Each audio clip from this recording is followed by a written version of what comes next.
ကျွန်တော်အခု Raya 39လောက်သွားနေဖြစ်ပါတယ်ကျွန်တော်အပြင်မှာအရင်မြင်မှုခြင်းနေတဲ့ကင်မရာတစ်လုံးကိုသွားပြီးတော့ကြည့်မှာဖြစ်ပါတယ်ဘာကင်မရာလဲဆိုတော့ Sony FX30 ပေါ့နော်ဆိုတော့ Cinema Line APS-C ကင်မရာပေါ့နော်ဆိုတော့အဲ့ဒီကောင် FX3 ထွက်ကြတဲ့ကကျွန်တော်တွေ့ဘူးခြင်းနဲ့ FX3 တော့မတွေ့ဘူးပေါ့နော်ဒါပေမဲ့ FX3 နဲ့ဒီ FX30 နဲ့ကကျတော့ full frame crop frame กว่าတယ်ဆိုတော့လေဆိုတော့ဟို FX30 က affordable လည်းဖြစ်တယ် affordable ဖြစ်တယ်ဆိုတော့ဒေါ်လာ1800လောက်တော့ရှိတာပေါ့နော်ဒါပေမဲ့ခုခေတ်ဒေါ်လာဈေးနဲ့ဆိုရင်တော့မတန်ဘူးပေါ့ဒါပေမဲ့ကျွန်တော်အပြင်မှာမြင်မှုကျင်တာပေါ့နော်အဲကြောင့်တွက်ကြည့်မှာဖြစ်ပါတယ်တွက်ကြည့်ပြီးတော့တခါတည်း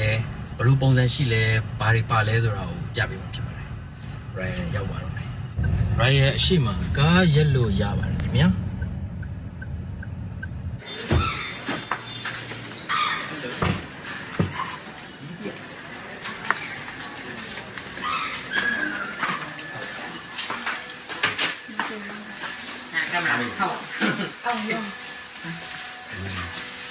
透明，透明。哎，完全拢是。是吧？好啦。龙龙三码机。FX3 တော့ဈေးရင်ကြီးဟုတ်တယ် FX3 တဲ့အဲ့ line up တွေကမြင်ဘူးကျင်နေပါတော့အခုဒီခုမှမြင်ဘူးတော့ဘူးရင်ပြဘူးကတော့တိတ်မလောက်နော်ဟုတ်တယ်တော့ဂျပဘူးနဲ့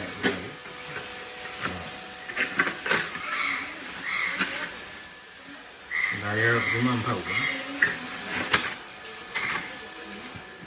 ဒါတော့ကင်မရာမဟုတ်သိကြတယ်ဒါတော့အိဆလာhandle ပေါ့နော်ဒီမှာ handle ရင်ပြလို့ဆိုနော် handle ဘာလို့ဒီမှာအိဆလာ mic တွေတက်လို့ရ professional mic တွေတက်လို့ရတယ်ဗျအဲ့လိုပြီးတော့ဒီမှာ digital interface လည်းပါတယ်ဆိုတော့တခြား mic တွေလည်းတက်လို့ရတယ်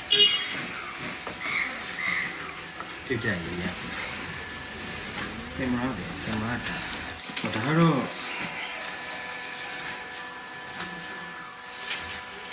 ဖြစ်ပါတယ်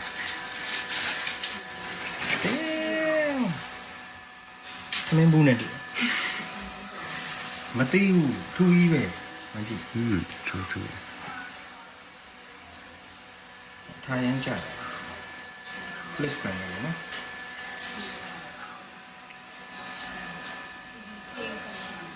ဒီတော့မှာဘာတွေပါသေးလဲဆိုတော့ဒါခဏထားလိုက်မယ်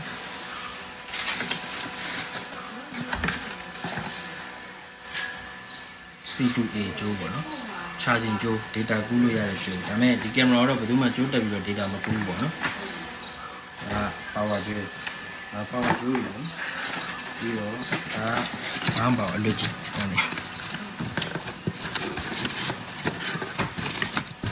ဒါပါbattery ကမဟုတ် charging adapter တော့ adapter တော့ကျိုးတက်ပြီးတော့လည်းရိုက်လို့ရလောက်တဲ့ပုံစံပေါ့နော်ဒီဒါတော့ Z battery ဒီလိုဒီတော့ပါဘိုက်ပေးသေးတယ်ဟုတ်အဲ့ဒါပဲ okay ပေါ့ရှာပြီ ဟို A74 မှာမဟုတ်ဘူးနော် A74 ဆိုရင်လက်ဆောင်ပြီးဟုတ်ဒါလေးပါတိကျကြည့်ပါဆိုဒီကမှာဘယ်လောက်80နဲ့82တိန်ကူတာ82သိန်း9000ဟုတ်82သိန်း9000ပေါ့နော်ဟိုအခု Raya 39လမ်းမှာ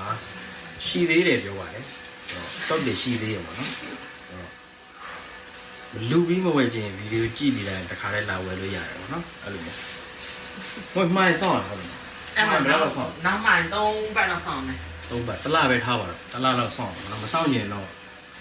ဒါလေးပေါ့နော်တော့ handle တက်ကြည့်လိုက်ပါဦး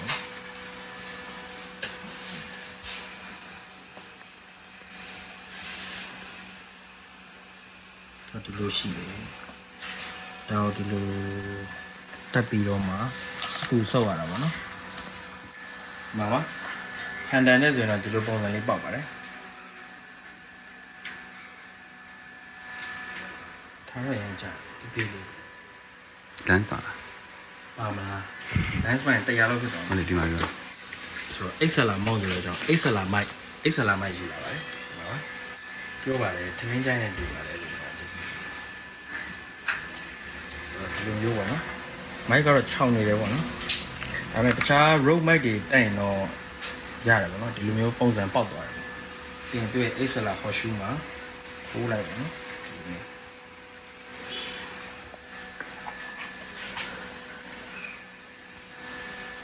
ခဏ lens ပါတက်ပြန်နော်ဖုန်း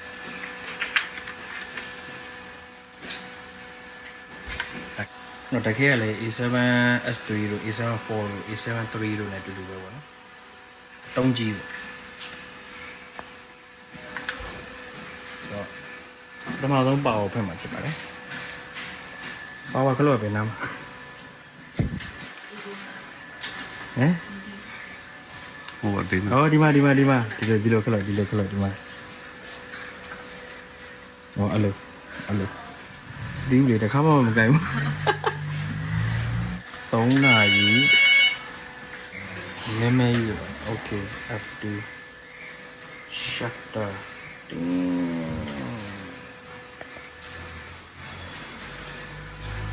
လောလောဆယ်တော့ဒါလောက်ပဲပေါ့နော်ကျွန်တော်လည်းဒီ interface ဆို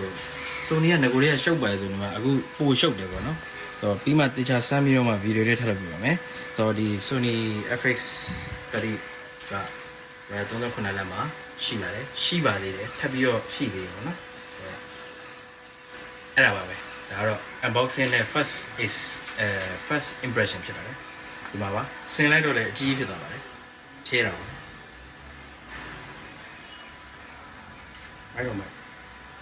A7S3 လို့ပါမယ်ဒါပေမဲ့ crop ဖြစ်သွားပါတော့ crop frame ဖြစ်သွားပြီးတော့စင်ပေါ်မှာဒါတွေ့ရပါတော့ S3 combo လေးလိုက်ကွဲသွားတာစီစီအောက်ပါ ဒါပေမဲ့နည်းတော့ဈေးကြီးရပါတော့ဒါပေမဲ့အဲ့လိုလိုရင်တော့ကောင်းတာဒီမဲ့မရှိတော့ဝယ်မလိုက်စဉ်းစားမိတယ်ဟို briefcase handle ပေါ့ဒါတော့ယူဟာ handle ကြီးလည်းရောင်းအောင်ကောင်းတယ်ဒီ handle ကြီးခွင့်ကြည့်လိုချင်ပါလေ